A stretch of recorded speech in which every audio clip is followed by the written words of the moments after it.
السلام علیکم. وعلیکم السلام. کہاں سے آئیں جی آپ؟ میں جی لاہور سے ہوں. اچھا, تو کتنے سال سے آ رہے ہیں یہاں پر؟ میں آج پہلی دفعہ ہی آیا ہوں, شاید ہوش میں. بچپن میں اپنے والد صاحب مرحوم کے ساتھ آیا کرتا تھا. اچھا, اب میں اپنے بچوں کو لے کے آیا ہوں. تو یہاں پر کیوں آئے ہیں آپ؟ یہ کوئی سوال ہے یا آپ کل کو پوچھیں گے مسجد میں کیوں آئے ہیں؟ نہیں مطلب کوئی ایک بزرگ ہیں, ان کا آستانہ تجلیات ہے, لوگ یہاں آ کے مرادیں پاتے ہیں. ہم دیکھنے آئے ہیں کیا رونق لگی ہے ان کی, صحیح, ان کے کیا کمالات ہیں, کیسے خلق خدا آتی ہے. ہم یہ بھی دیکھنے آئے ہیں کہ مسلمان کتنے مجبور اور محکوم ہو گئے بیچارے اب, کہ آگے دعائیں مانگنے کے علاوہ کوئی چارہ نہیں ہے. وہ ہمارے آباء و اجداد کا جو تھا طریقہ شمشیر و سنا والا, وہ تو خو کھاتے گیا. انہوں سے آگے قبریں تو منگ چھڑ دیں, بس ملے تو ٹھیک ہے, نہ ملے تو بھی ٹھیک ہے. یہ نہیں کہ جو آپ کہہ رہے تھے کہ جہاد کا شمشیر و سنا کی بات کر رہے تھے. ہاں جی ہاں, تو اس کے متعلق کیا خیال ہے آپ کا؟ میں کہہ رہا ہوں کہ وہ تو ہم بھول گئے ہیں نا, تو یہ خرافات میں پھنس گئے ہیں.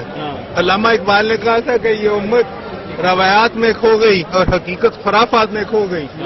تو اسلام کی روح سے یہ خرافات ہے نا. اللہ رسول نے کہا کہ ڈھول بجائیں, نیچے جا کے ڈانس کریں, نماز پڑھیں, اللہ تعالیٰ سے دعا مانگے, اللہ تعالیٰ کی وسعت سے. یہ بزرگ ہیں, ان کے لیے آپ فاتحہ پڑھیں, اللہ میاں سے کہیں ان کی توفیل آپ کو کریں. لیکن یہ جو کچھ ہم کر رہے ہیں, نیچے ڈھول بجیں گے, ڈانس کریں گے. ابھی ہم 2 ہفتے پہلے 7 شریف گئے ہوئے تھے, وہاں تو علمان والے فیس 1000 ہو گئی, نماز پڑھنے کے لیے جائی کوئی نہیں.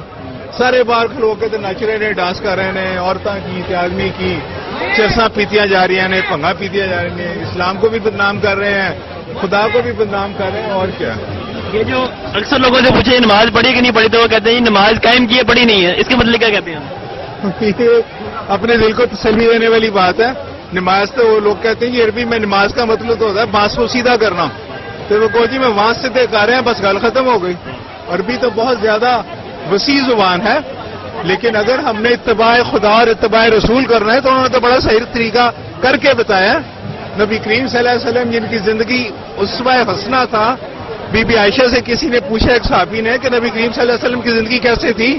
تو آپ نے کہا قرآن مجید نہیں پڑھا آپ نے, جا کے قرآن مجید پڑھ لو, سارا ان کی زندگی کے بارے میں. وہ باتیں ہم بھول گئے ہیں بیٹا. تو یہ آپ نے بالکل صحیح کہا کہ یہاں خرافات ہوتی ہیں. تو یہاں پر دیکھیں جیسے لوگوں کو آنا چاہیے یا نہیں آنا چاہیے؟ دیکھیں جی, جب عقیدے کمزور ہو جاتے ہیں, بات تو یہ ہے کہ جب کوئی سچی بات کرتے تو کہتے ہیں وہابی ہو گیا. ہم حج کرنے گئے تھے پچھلے سال, وہاں وہ ایک ایک قبرستان میں منتیں کر رہے تھے کہ خدا کا واسطہ ہے یہاں پہ آپ نہ کچھ کریں. نہیں مانتے تھے لوگ. روضہ رسول کے سامنے کوئی شخص ہاتھ اٹھاتا تھا تو چھڑتا پکڑ کے منہ دوسری طرف کر دیتا تھا کہ اللہ میاں ادھر ہے, دعا اس سے مانگو. یہ اللہ میاں کا رسول ہے, اس سے دعا نہیں مانگ سکتے, دعا خدا سے مانگو. تو مذہب تو وہ ہے نا کہ اگر رسول اللہ صلی اللہ علیہ وسلم نے کبھی نہیں کہا کہ مجھ سے مانگو, کہا خدا سے مانگو, اور ہم تو ان کی پیروی کرتے ہیں نا, مذہب تو انہوں نے دیا.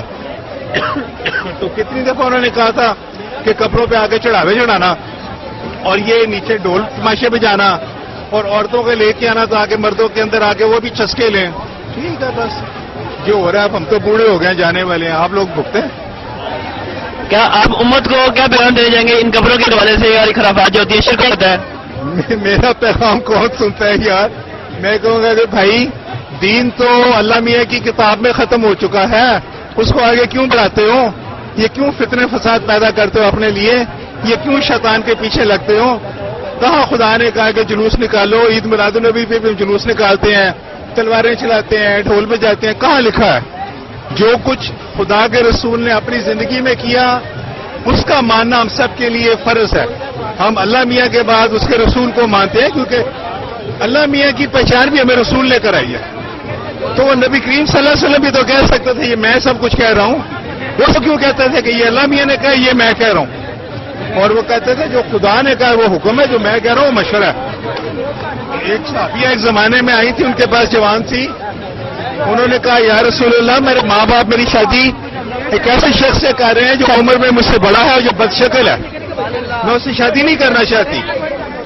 آپ نے فرمایا کہ بیوی میرا مشورہ ہے کہ آپ شادی کر لیں, ماں باپ کی بات مان لیں.